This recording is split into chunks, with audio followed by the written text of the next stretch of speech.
Gibraltar has released the Iranian oil tanker Grace 1. The announcement comes just hours after reports the US Justice Department had applied to seize the tanker. The decision was reportedly made after the Iranian government assured its Supreme Court it will not discharge its cargo in Syria. Well, to shed more light on this, journalist Ahmed Kaballo joins us now live from Gibraltar. Hi, Ahmed. So it all seems quite complicated. Can you shed a bit more light on what the court's decision entails and what's been happening? Yes, so I'm outside the Supreme Court where the decision was made, and the court was scheduled to meet at 10:30 a.m. to make a decision.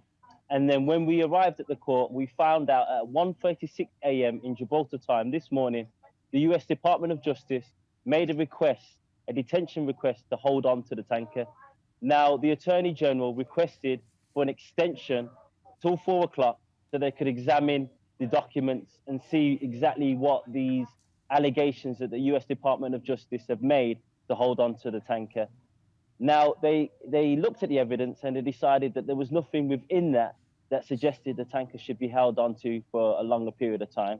So at 4 o'clock, they convened for around 30 minutes and they came out and they made a decision that the tanker was to be released with immediate effect. The chief minister of Gibraltar apparently got assurances from the Islamic Republic of Iran that the tanker would not be going towards Syria and that it would be going to a different destination. So therefore, there was no jurisdictions under EU law to hold on to the tanker. So that is the reason why they decided to release it, irrespective of the US's wishes. And Ahmed, we are watching those live pictures while you were speaking from Gibraltar there. We're seeing the oil tanker there, and it, as you mentioned, it has been released on a different route, not to Syria. We said there were a number of allegations, but do we know anything about the allegations, what they actually were?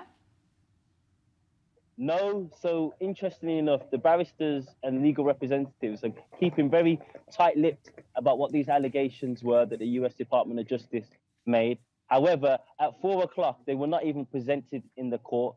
So the Attorney General must have felt they were not even worthy to be discussed in the court at 4 o'clock. He felt that the reason why the tanker was detained initially was specifically based on EU sanctions against Syria and the idea that the oil tanker would be going to Syria. Once he had got confirmation from the Iranians that that would not happen, he felt there was no legal right, no jurisdiction to hold on to it. And essentially, that's where it's got.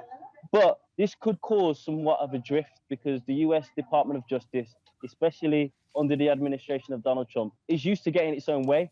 So I'm sure they would have expected their close ally, the United Kingdom, and the Gibraltar authorities to listen to their call and hold on to the tanker. So what long-lasting implications this will have for UK-US relations, we're not sure. Or UK-Iran relations, which have obviously been strained since the tanker was detained on July the 4th last month. Well, thank you very much for that, Ahmed Kaballo, live there from Gibraltar.